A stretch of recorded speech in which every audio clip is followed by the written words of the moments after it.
কিছুদিন মনে মনে, কিছুদিন মনে মনে ঘরের কোণে, কিছুদিন মনে মনে ঘরের কোণে শ্যামের পীড়িত রাখবো কোণে। কিছুদিন মনে মনে ইশারায় কইবে কথা গোঠে মাঠে, ইশারায় কইবে কথা গোঠে মাঠে। দেখিস যেন কেউ না জানে, কেউ না বোঝে, কেউ না শোনে। কিছুদিন মনে মনে, কিছুদিন মনে মনে ঘরের কোণে, কিছুদিন মনে মনে। গুড মর্নিং, সুপ্রভাত। এখন বাজছে 7টা, ঠিক আছে। সকাল সকাল বিছানাপত্র গুটানো হয়ে গেছে, পরিষ্কার হয়ে গেছে। আর এই যে ইনি এখন পড়াশোনা করার জন্য রেডি হননি। আর আমি কি করছি দেখো, এটা হচ্ছে গিয়ে আমার মেডিসিন বক্স, সেগুলো গুটাচ্ছি। এটা হচ্ছে ক্যালসিয়াম, এটা হচ্ছে ভিটামিন, এটা হচ্ছে আয়রন, ক্যালসিয়াম, এগুলো তৃষার চোখের drop, vitamin, calcium, Becosules, Becosules বোধহয়, বিকোসুল। এটা হচ্ছে গলার ব্যথার অ্যান্টিবায়োটিক, খাচ্ছে তৃষা। এটা হচ্ছে কানের অ্যান্টিবায়োটিক, এগুলো একটা কানের মলম, একটা ঘায়ের মলম। এই হচ্ছে গিয়ে সম্পত্তি। এর মধ্যে কী আছে, কী আছে এর মধ্যে এত যত্ন করে? ও আচ্ছা, এটা বলা যাবে না, এটাও আমারই। বিকোসুল, ভিটামিন ট্যাবলেট বেশি, একটু গুছিয়ে রাখি। দেখতে খুব খারাপ লাগছিল কদিন ধরে। বক্সের মধ্যে রাখলে তাতে ঢাকাটা ঠিক লাগুক আর না লাগুক, এরকম থাকুক তাও ভালো।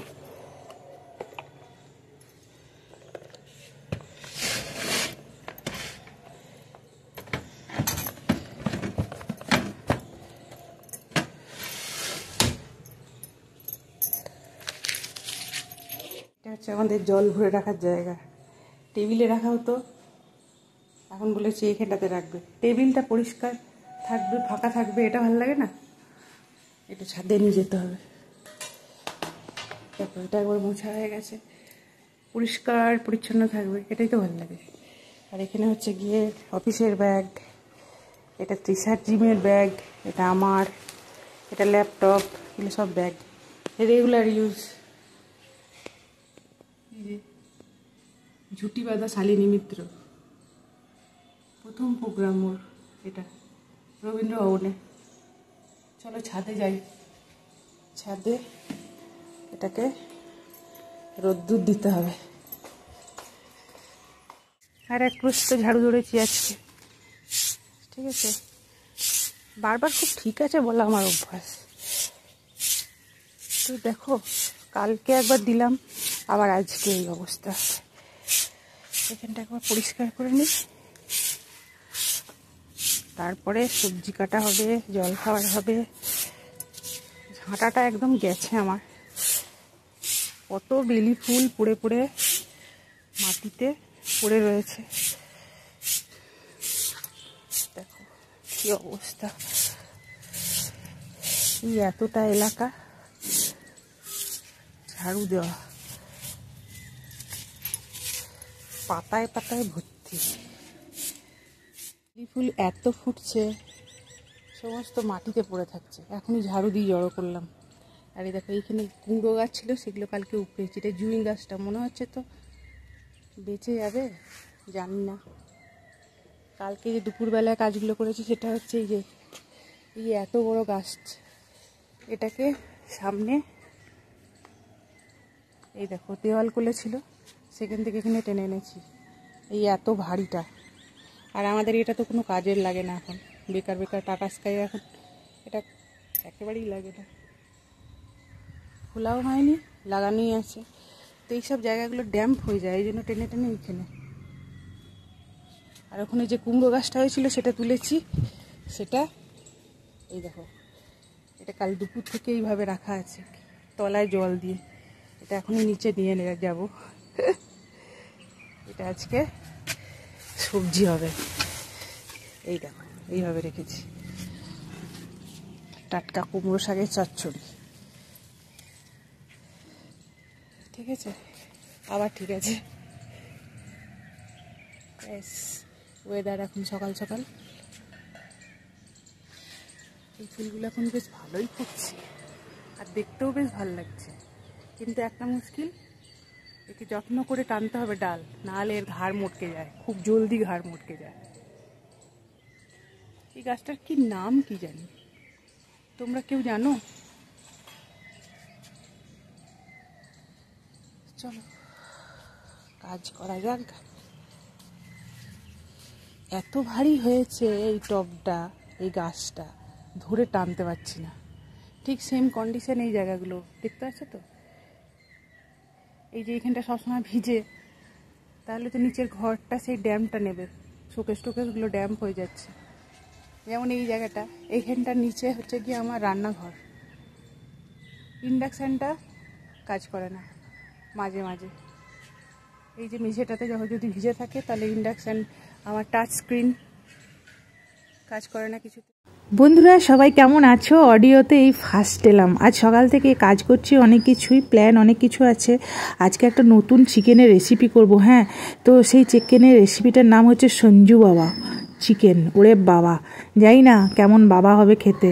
তো ইউটিউব ঘাঁটতে ঘাঁটতে নিজেই বার করেছি, মানে ফার্স্ট টাইম করছি সঞ্জু বাবা চিকেন সঞ্জু বাবা, যেটা হচ্ছে গিয়ে বোম্বেতে ভীষণ মানে ফেভারিট একটা চিকেন রেসিপি। রান্নাটা দেখতে গিয়ে দেখলাম যে ভীষণ সহজ, রেসিপিটা এমন কিছু কঠিন নয়। তো ভাবলাম ট্রাই করে দেখাই যাক না কেন, তোমাদের সাথে শেয়ার করি একটু। চিন্তাভাবনাটা আলাদা। তোমরা কেউ শুনেছো কি? আমি তো এই ফার্স্ট শুনলাম, এই প্রথমবার সিনেমা আর্টিস্টের নাম দিয়ে আবার চিকেন রান্না, বাবা ভাবা যায়। তো ঠিক আছে, করে দেখাই যাক। তো আজকে সকালবেলার ব্রেকফাস্ট হচ্ছে গিয়ে গাজর আলু ভাজা আর রুটি, আর কালকের একটু পেঁপে দিয়ে মটর ডাল করা আছে, সেটা অল্প আছে। আজকে যেহেতু লাঞ্চটা একটু দেরিতে হবে, মানে আমার বাড়ির ভদ্রলোকের, মানে মিত্রবাবুর কথা, তো সেই জন্য একটু ব্রেকফাস্ট সকালে করতে হবে। না হলে তো এমনিতে আমরা গোবিন্দভোগ চিড়ে, দই বা কর্নফ্লেক্স, দুধ এইসবই খাওয়া হয়, রুটিও খাওয়া হয়, সেটা এমন নয়, মানে যেদিন যেরকম পরিস্থিতি সেদিন সেরকম ব্যাপার স্যাপার। তো কিছু এই যে কাজটা করছি না, এই কাজগুলো আমি কিন্তু রাত্রেবেলাতে করে রাখি, কেন কি সকালবেলা একদম সময় পাই না। আর তোমরা না আমার জামাটা একটু ইগনোর করো, এই নাইটিটা আমার এত পুরনো হয়ে গেছে, কিন্তু এই সকালের টাইমটাই শুধুমাত্র আমি এটা পরি, ওই জন্য ভিডিওটা আমি বেশিরভাগ সকাল থেকে করি, তো ওই জন্য এইটাই জামাটাই বেশি দেখা যায়, এটাই সকালটুকু পরি, দিয়ে স্নান করি, তখন ছেড়ে দিই। এটা আবার আমাকে ত্যাগ করতে হবে মনে হচ্ছে। তো যাই হোক, ব্রেকফাস্ট কমপ্লিট করে দিয়েছি এদের। তৃষাও বেরিয়ে যাবে, ওর একটু টিউশন যাওয়ার ব্যাপার আছে, যাই হোক বাইরে যাওয়ার ব্যাপার আছে, আর আমারও কাজবাজগুলো আছে, আর কাচাকুচি বলো বা অন্যান্য কাজও তো আছে, সেগুলো সমস্ত ফার্স্ট করতে হবে। তারপরে চিকেনটা রান্না করব, স্নান করব, পুজো করব। পুজোর ব্যাপারটা আমার একটু দেরি করেই হয়, কারণটা হচ্ছে গিয়ে মা স্নান করে মায়ের কাছে গুরুদেবের ছবি বা একটু ঠাকুরকে মা ধূপ সকালেও দেয় বা তারপরেও দেয়, মানে ঘরটা তো একটাই, সেই কারণে আমি একটু দেরি করেই ঠাকুরকে জল দিই।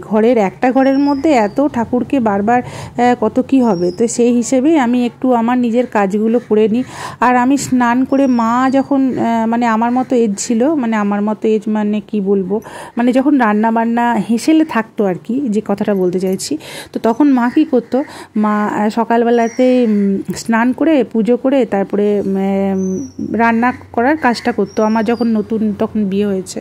তো আমি না সেটা করতে পারি না। আমি রান্না বান্নার কাজটা মোটামুটি কমপ্লিট করে তারপরে স্নান করি বা পুজো করি, এই রকম এটা হচ্ছে আমার একটা রুটিন। বা যদি একটু দেরিও হয় এসে পরে হয়তো ভাতটা করলাম, তো এই রকম আর কি এটা আমি করি। তো সেই জন্য অনেক দেরিও হয়ে যায় ঠাকুরকে জল দিতে। তো কি করব, এটা আমার একটা রুটিন, সবাই তো সমান নয়। তো তোমরা যদি কেউ খারাপ ভাবো প্লিজ একটু ম্যানেজ করে নিও ব্যাপারটা।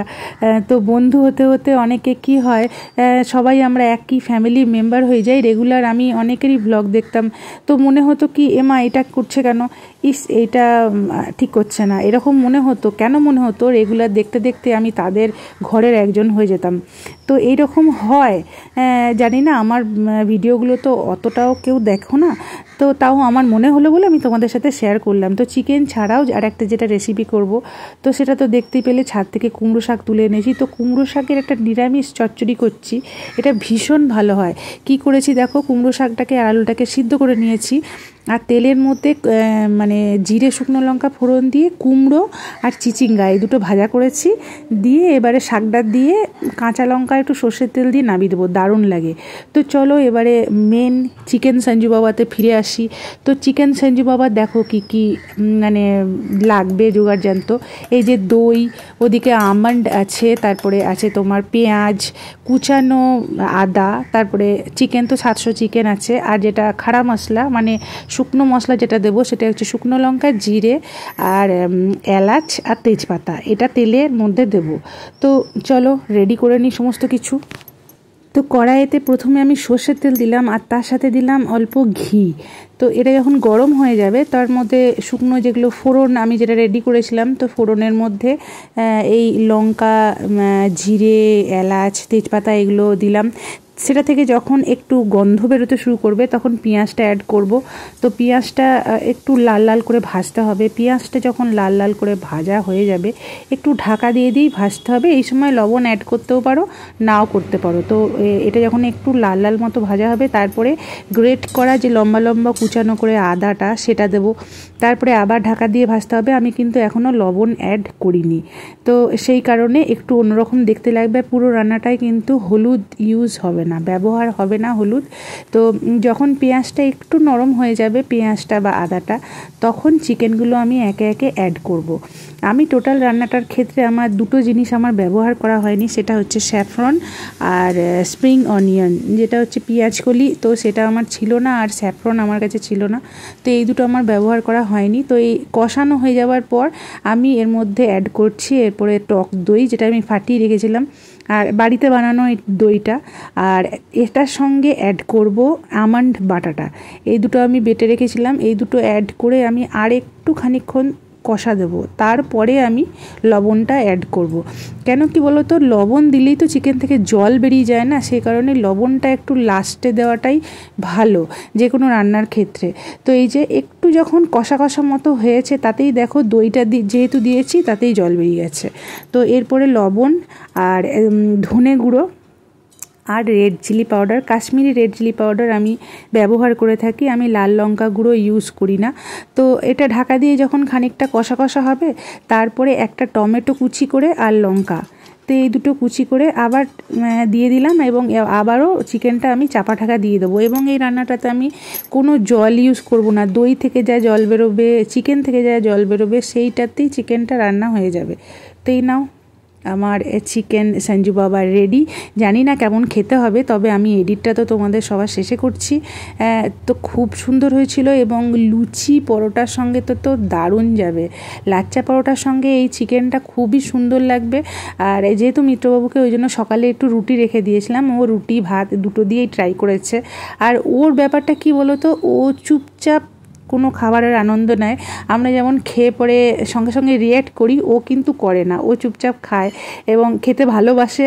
আর রিয়্যাক্ট সেন্টটা একটু কম, অতটাও নয়, কিন্তু খেতে ভালোবাসে। তো আনুষাঙ্গিক অন্যান্য যে রান্নাগুলো করেছিলাম তার সঙ্গে কিন্তু এই রান্নাটা একেবারেই যায় না। কিন্তু যেহেতু আমি প্রথমবার চেষ্টা করলাম, এবং সত্যি তোমরা ট্রাই করে দেখো, আমার ভিডিও অনুসারে না করলেও তোমরা সার্চ দিয়ে মানে চেষ্টা করে দেখতে পারো, খুব সুন্দর হয়। লুচি পরোটা বা রুটির সাথেও খুব ভালো লাগে।